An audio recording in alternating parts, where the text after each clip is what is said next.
everybody, and welcome to this episode of the Purpose and Profit podcast.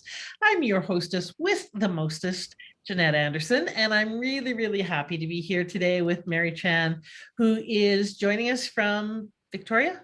That's right. Victoria.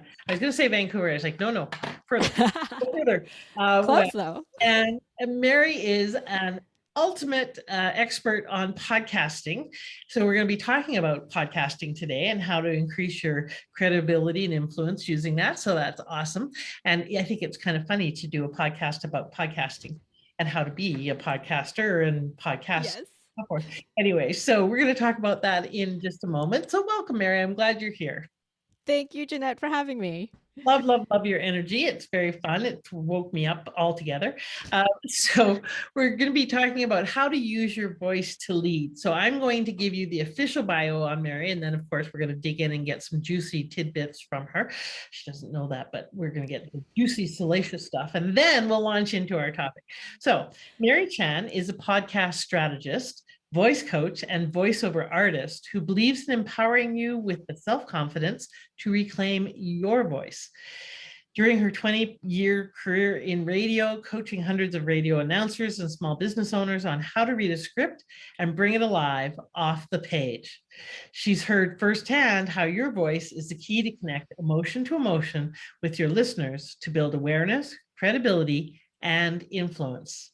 In 2018, Mary founded Organized Sound Productions, a podcast production and consulting company. It's not easy to say rapidly. And you can find her on her own podcast, The Podcaster's Guide to a Visible Voice. Love that. Where you'll learn how to simplify your voice, amplify, not simplify your voice, to speak with spirit. This is the challenge of having a bio over there and a screen here. Put it here like I normally do, but I didn't this time. So I love that. And actually, let me say the last line again. You can find her on her own podcast, The Podcaster's Guide to a Visible Voice, where you'll learn how to amplify your voice to speak with spirit. I love that line. I think that's a really interesting segue into the deeper conversation that we want to have here, that it's not just about getting on podcasts. There's a much deeper opportunity and calling to this as well. So love that. We'll talk about that soon. So that's your official bio about you. But what would people not guess about you if they went to your Facebook page or saw you or heard you speaking somewhere or something? What's one thing no one would ever guess about you? That no one would ever guess that I am a very crafty person. I love to create things with my hands, knitting, sewing my own clothes, cooking up a storm in the kitchen. That just fuels all the creativity that I have for like my work and my business and all of that stuff. Cool. And that makes perfect sense. You're a creative person. You like creating. Mm-hmm. So that's really cool. So tell us a little bit about your why. As I'm the why whisperer. And so I always want to know, why do people do what they do? What's their underlying purpose and behind the passion? So what's yours? What's your why? Well, it kind of started off in the beginning when I started my business. It's like, okay, I can help anybody, but who is that person? And the more I got to working with people, I realized it went back to my radio days. When I worked in radio, I was a commercial producer. So I had small business owners come and voice their commercials. And most of the time, if I can stereotype, the men would be more confident and they would bring their ego and they would say, yeah, I can do this. Yeah, I'm going to read this commercial. And they go for it. The women would come in and be like, okay, I need some prep. I'm not sure. How do I sound? They read it once and they're just like, oh, I'm just a little unsure about all of this. But they had such a strong message that it did not come out that way when they finally did speak. And so I wanted to make sure that, because the audio industry is such a male-dominated industry, podcasting as well, there's more and more women now, but it is still a very male-dominated industry. I wanted to support those women to have a voice, to use their voice in its fullest, richest capacity versus the, I'm not quite sure, does this sound okay? It does sound okay, right? It's you, it's your message, and I want that to come alive. I really, really appreciate that because I hear it not only in terms of voice, as in actually being heard and having vocal variation and being able to speak well, loudly, clearly, etc., but having your voice, your message that you are willing to put out into the world. And so I get your stand for both, really Hmm. highlighting both sides of things. And having had, I think I've done I think we're getting close to 300 episodes of my own show.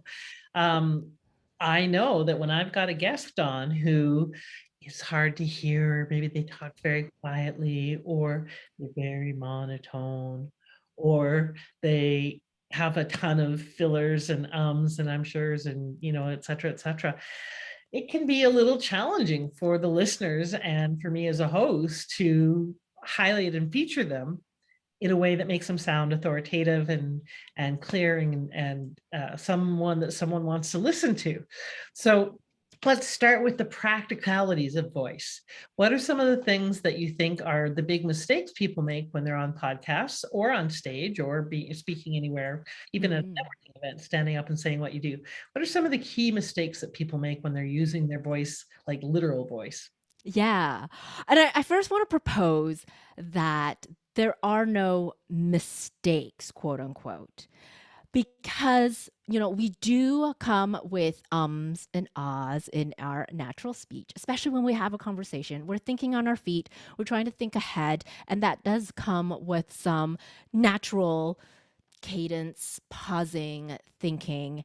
And also because it comes with how we grew up speaking.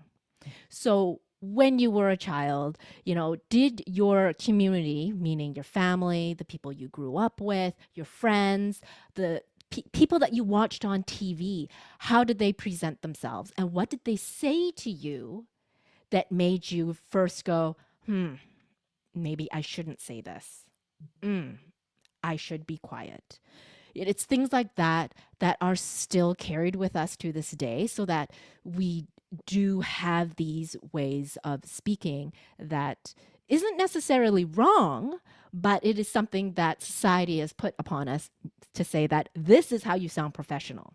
Yeah. And that brings me back down to the male dominated industry, where the speaking industry, or just speaking in general, back in the day, it was a very male dominated thing. Only men were allowed to speak. And so all of these things still are ingrained into us. Mhm. So, one of the tips I would say is just accept that. Accept that this is a thing, that we will say our ums, we will say our ahs, we will stumble, but that is part of the learning process. We're not going to be perfection in one day. And in fact, there's no perfect voice because each voice is so unique. So that's a big, big picture and a big general overview that I want people to sit with, first of all, and know that there are no mistakes in speech. But to have that human aspect of it is to have that compassion within yourself first, to know that this is something that you're going to have to work through and to journey through. Mhm. I love that because there are many, many of my clients and people that I've come across who are very self-conscious about getting out and speaking or being seen and heard, very concerned about getting it wrong, doing it wrong. So Hmm. yeah, that's a great reminder to not frame it as mistakes, but to frame it as, yes, there's lots of things that we can improve on, and it is a learning process. It is about practice. Like anything, we get better when we practice and we put it out there and we do it. Yeah. And that's why I love having a podcast. And I recommend that for people, whether, you have your own show or even being a guest on a lot of shows. It gives you that chance to practice. So if you do, quote unquote, think, oh, I made a mistake, or oh, that was such a bad kerfuffle, it's okay because you'll get another chance to try that message again. Like each episode is sort of like your dip in the pool. It's your playground to just try and see how does something sound to you when you say it out loud for the first time, does that really resonate with you, your heart, your soul? Or were you more, oh, I'm holding back, I'm just not quite sure, maybe speaking softly, more timid? Or was it something that just radiated out of you and you're like, okay, that is how I'm going to say things because it really brought something to the table that I truly, truly believe in from in here. Mhm. And I know that that's one really valuable tip for people getting over their fear is to actually be coming from your why. Why does this matter to you? What is it is important for you to share or that you're passionate about? What are some other tips that you would give people who have self-consciousness or fear around being seen or heard? So being on video or being even just voice on patio, patios, podcast, Podcasts. audio, podcast. Yeah. New word. I made up a new word, patio. So what do you tell clients and people you work with about how to overcome that fear of speaking and being seen and heard? Yeah. It's about the person that you're talking to. So, what usually happens is people will internalize, right? They think, oh, what am I going to be talking about? I need to introduce myself. I need to talk about me, this and my past and my why. And oh, I don't like talking about myself. But it isn't about you. When you are talking, it is about serving your listener. So, who is that person? If you are, for example, I have clients who will record solo episodes for their own podcast, and they're like, I'm just talking into the void. It's just me. It's a solo episode. This is so awkward.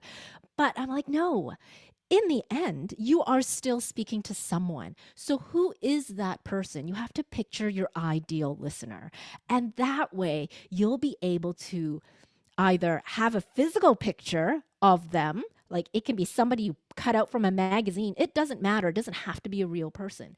But if you're able to hone in on that one person, then you're speaking to that person. You know that person's challenges. You know that person's problems. You know why they're here. So you're here to serve them with your message. And it's never going to be about yourself, it's going to be about them. So Yeah. you stop focusing on that, oh, what am I going to do? What am I going to say aspect? Mhm. Yeah, absolutely. That's a lot of what I work with people on is that when we get out of our own stuff, I'm going to be judged. What will they think of me? Yes. Look stupid and get over there in their world and in curiosity about how can we serve and support, then it gets us past a lot of that. I call it the ego of low self-esteem, basically. The ego of I don't want them to reject me. I don't want to be this, Mm. that, this and that. And we all have it. We've all been there and done that. And just, kind of comes back in layers at various times. So why do you love podcasting so much? Why is that so important to you? Harkens back to my radio days. Like it is the natural extension to radio.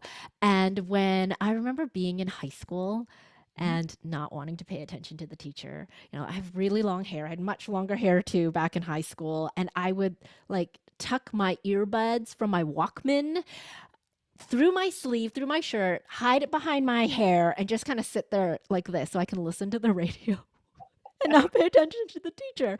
And it was because I wanted to connect with someone. Like I wasn't connecting with the material or whatever was happening in class, but I always connected to the person that was on the radio. Ah, And so I just really somehow wanted to work in that field. And when in high school, you do those career prep questionnaires. Radio was one of the options. And I was like, what? I can do this? This is amazing. It's a job. It's not just for fun. And so when I did that, I loved it. But in 2017, I was downsized from the radio industry. And so, you kind of wonder what can you do with your life now? Oh yeah, no, my career is over. But it was my husband who, would sit around and listen to me whine and complain about what am I going to do with my life? And he's like, you listen to podcasts all the time. You are connecting with these shows and these people, so why not help them create the best show that they can with the skills that you have? And I was like, what? This is a thing? yes, And so I was able to continue to use the skills that I have and the passion that I have for voice and audio into a business, and that I'm so glad that podcasting is a thing. Yes, it is. It's a big thing and a growing thing. So let's talk about that for a minute. Why are podcasts such a powerful medium for people to use to get their brand and their voice out there? Why are they so valuable? Oh, podcasts are so great. It is an intimate medium. And by intimate, I even mean like you're listening with your headphones on, with your earbuds. So the person who's talking to you is literally in your head. They are between your ears. Another way of intimate is people take their phones with them wherever they go. So they're multitasking while they're listening to you. They could be doing the dishes, walking the dog, in their bedroom, in the bathroom, in the shower. Like who else has a conversation with someone in the shower, right? It's such an intimate medium. And because most of the time, in the traditional way, it's audio only, so there's no video portion of it, there is a theater of the mind when Mhm. it comes to the voice and audio only. And even in the brain, like the brain processes sound first before it ever processes visuals. And so even the brain is like, this is the first thing that I need to have before anything else. And when people hear your voice, they hear all the emotions, the intonations, uh the way you might say something as a little bit of a joke versus you're typing something down and writing a blog post. It's not going to give you that same humor, inflection, emotion. Video is great, you still have the voice, but it's not as convenient and on the go. You know, a lot of YouTube is if you hit play and you turn off your phone screen, the audio disappears as well. And so most people will hit play on the video and just like stick it in their pocket or whatever and walk their dog. And so they're not really watching the video anyway. So audio really is that connector, that human to human emotional connection that people gravitate towards. That's very, very subconscious and on a very like caveman level. Well, and I think your phrase that really helped me have an appreciation of podcasting even more and newly and differently is your statement of it's a theater of the mind. Mm, And so that really elicited in me a commitment to be better at storytelling in it because that really helps with the theater of the mind and to use more visual language in my conversations when I'm on podcasts because really I can see that it is a theater of the mind and therefore yeah. I need to really or I want to really attend to that. You wrote in your intro or in your description that 80% of listeners consume all or most of a typical podcast episode. I was surprised by that because, as we know, our society currently has the attention span of a gnat or Yes. less. And they used to say goldfish, but I think it's actually less than that now. Less than a goldfish, Um, yes. and so what? Why do you think that is? Why do you think there's such retention on podcasts? It's gonna come back to that human connection, especially with the COVID era, the post COVID era. You know, people are really gravitating and wanting a human connection. And so, with audio and audio storytelling, that theater of the mind, you really have that connection. And so, when people are listening to your show and they are interested in the content, they are just going to keep listening. And especially as people are multitasking, it's quite convenient to continue to listen then. Oh, I'm going to grab my phone. Oh, you know what? This is really terrible. If it's really that terrible, they will make the effort to dry their hands from doing the dishes to hit next. But most of the time, they just want to be in conversation with people. They want to be with you because you have a like minded message and they really connect with it. And so they're going to listen to pretty much the entire episode because they're here for it. That's so interesting because I would have thought on the intimacy scale, if there is such a thing, there's Yes. in my head, that it would actually, that video things like this would actually be more consuming or engaging than audio only. But I can totally see where audio only, like you said, does kind of create that almost kind of voyeuristic, like you're listening in on some kind Yes. of thing. Whereas with this, it's more like people are in a room with you or an event with you. It's not quite as fly on the wallish as well. And I think um, I can see where you're what you mean about the intimacy component as well. Because I love, having facilitated courses for a long time. I love watching micro expressions and picking up energy and seeing people and so forth. But as a medium that you can consume while you're doing other things makes total sense. As a medium that's kind of intimate, that you're having listening in on a conversation while you're walking the dog or whatever, makes total sense. Hmm. So on one hand, it requires less of us in terms of attention. On the other hand, it requires more of us or incorporates more of us because we really can give it those cycles to listen. I'm not sure I'm expressing this well, but it's making sense in my head that it's at once more effective in terms of, like you said, the intimacy and why it Yeah. has such Yeah. popularity. And you touched on too, less, you didn't say it in these words, but like it takes less energy to Mhm. listen to something than it does watching a video as well. And I think, again, in the post COVID era, people are just tired of being on screen all the time. And so, even if something is on video, they will mostly listen to it versus watching and listening. And so, I think there is just this need more for an audio format for people. So let's talk about effectively getting a message out because uh, as a podcast host and having been a guest a lot and so forth, one of the things I know is that people come and they talk about themselves, but they don't talk about themselves in a way that's relevant to the audience. So like when someone says, I'm a coach or a speaker, so what? So is Yeah. everybody, right?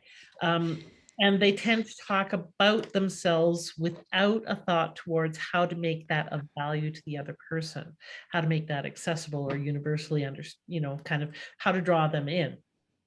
And I think a lot of that is because we've kind of lost or had gone through a real period of not doing face-to-face networking. Yeah. So it's easier to be kind of egocentric when you don't actually have the audience in front of you. How do you, or what do you say to people about how to make their message more relevant to the audience, more accessible to the audience, more about the audience? Yeah. The two-part there. First part, I go back to that ideal listener.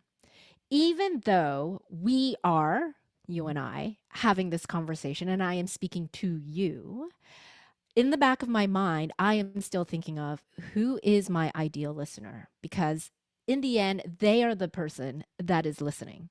And so I want to make sure that that person is the one that understands my message, that gets what I'm trying to say. So having that ideal listener in mind is going to be so, so, so key because that person is going to be in your sphere as well, in your networking and in your group, because that's why they're going to listen.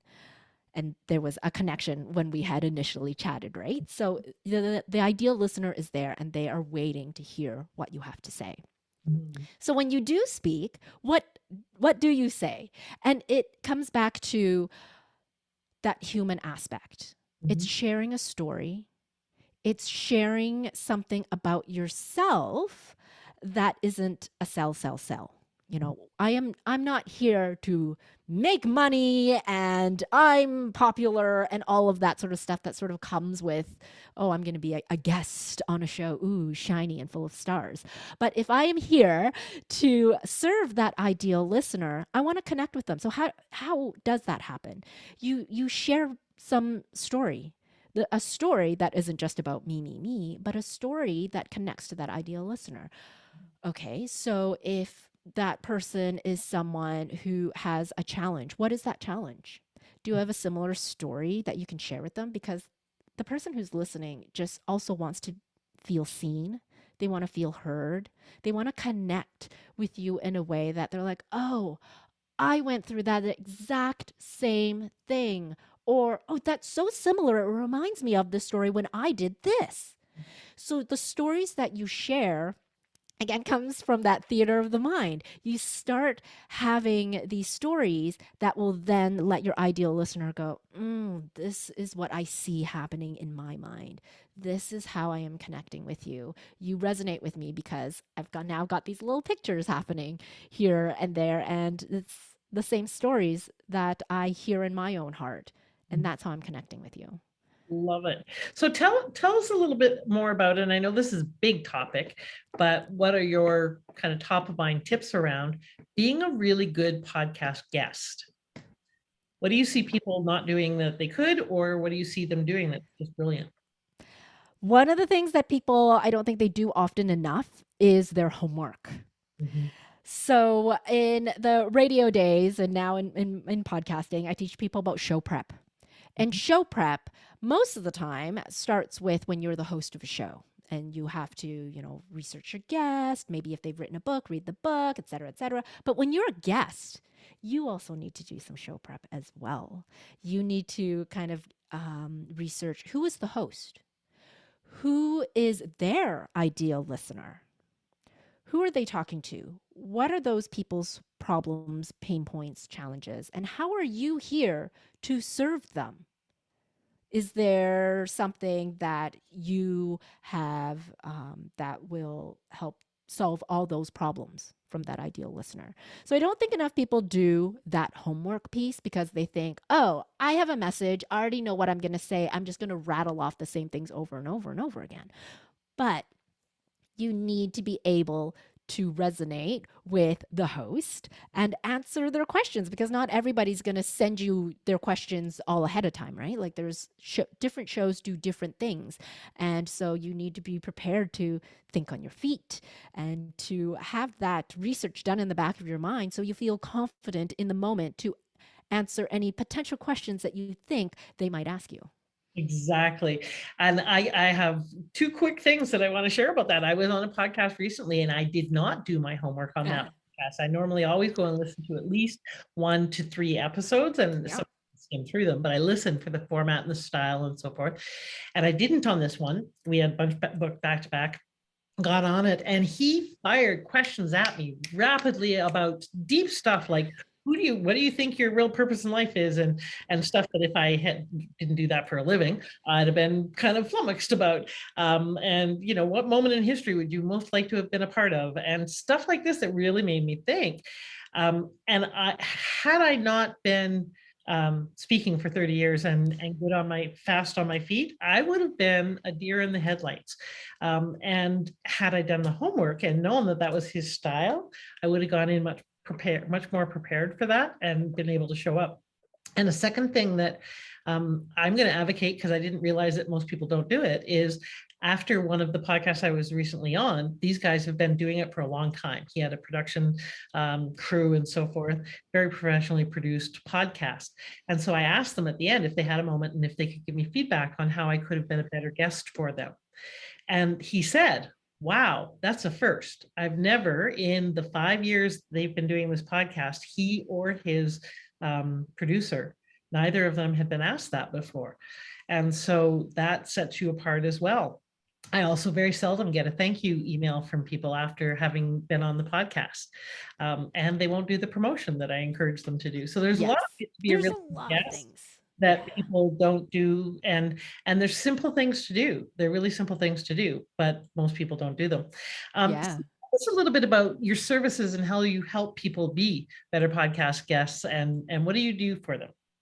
Yeah, there's a one-on-one coaching that I do for them is just auditing what Mhm. they're doing so far as well. Like same thing like what you were saying, those things, those are some of the things that I look for. What do you do currently? What is your process? And then what can you do to amplify some of that? What are some of the holes that you're missing? A lot of times I also see people don't do is listen back to the interviews after the fact because they're like, oh, I can't listen to myself. No, it's done. It's already done. It's out there.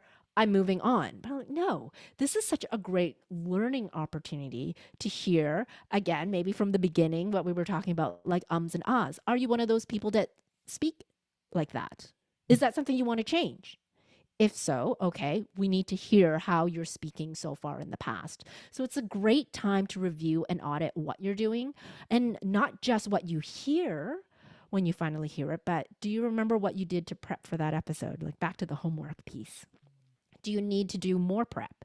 Do you need to do less prep? Some people are like over prepared and they spend way too much time with that. So, like, what are some of those things that we can help streamline your guesting process with? And are you even speaking on shows that line up with what you do and who you are? Because some people just say yes to everything as well. And I'm like, well, sometimes you're spending a lot of time doing that, but is that going to align with your own ideal listener?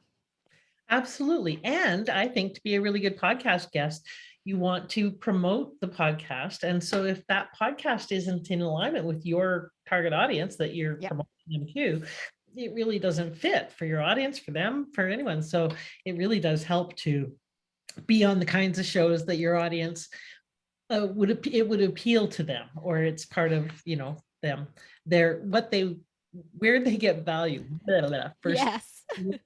see, I'm glad you started off the whole show with, and sometimes you just have glitches. Um, That's so right. let's wrap up with the concept of well, first of all, how do people find out more about you and your services and connect with you? So my website is organizedsound.ca with a Z.ca, Canadian as well. That's where you will mainly find me. I'm also on LinkedIn and Instagram if you wanted to hang out online. Okay, awesome. And so organized with a Z or a Z, depending on where you're from. Yes. So tell us a little bit about the gift that you have for people as well. Yeah, so I've been talking a lot about your ideal listener because that is such a foundation for everything you do, whether it is to host your own show or to be a guest. You need to know that ideal listener. And so, my gift for you is how to create your own ideal listener workbook, because once you hone in on that one person, you can connect to that one person, and everybody else is just going to be gravy. They're going to come into your orbit because it feels like you're speaking to them, right? You're one-on-one with those earbuds and those headphones. So I've got a workbook for you, and you can get that on my website, organizedsound.ca/ideal listener. Perfect. I love that. Please go and download that. And more importantly, then fill it in. Yes, yes. Lots of people download It's that the work. and they don't It's do the the work. work. So as always, I'm going to encourage you to implement. And I could talk to you about so many more things, but there was something you just said that I wanted to follow up on. Oh, yeah. When I know this is a big topic as well. When is a good time for people to launch a podcast? When are they ready to launch a podcast, or why would you recommend that they do? Why? Oh, yes. So, like, another version of that question is, should everybody have a podcast? Mhm. Right. And I feel that it's a good fit for people if you have a real passion on something that you want to talk about, that you can never run out of ideas to talk about, because this is what is in your heart, it is your passion. And if that is so, then you got to have a podcast, or you got to be guesting on shows so that you can spread your message. If you're someone who's like, oh, I think this is the next logical step, I hear podcasting is a thing, you might want to wait on that, do some homework, because we need to really build those foundations and to figure out, like what you're saying, your why. We need to know your why of wanting to create a show before you ever create a show, because again, you are creating a whole show here. It's not just, I'm podcasting. Yes, that's fun and well and good, but to make it successful and to especially have it if it's part of your marketing, your business, your brand, there needs to be a why behind it so we can build those foundations from the start. Yes. Why in terms of purpose and strategy, Yeah. and applying that strategies, because it is a lot of work to host and curate and check out speakers, and it's a lot of work, time, money, and effort. So don't be doing it if it's just I'm going to do this for my mom and aunt and my two friends who are going to listen, because Yeah. it's not helpful for your business. No. A lot of time No. and And effort. yeah, and a lot of time people think, "Oh, I just buy a microphone and I plug it in and I start talking," right? I'm like, ugh.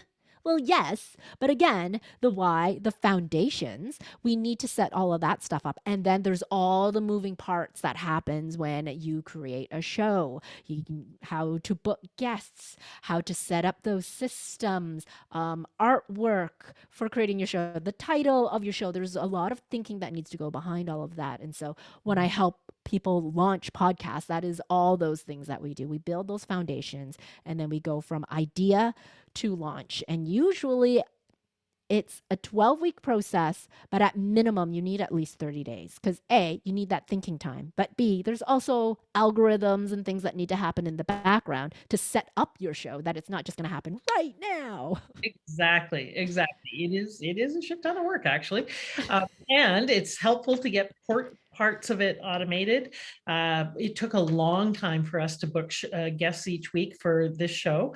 Now we have an automated form and an automated email sequence behind it, and using my calendar and so forth.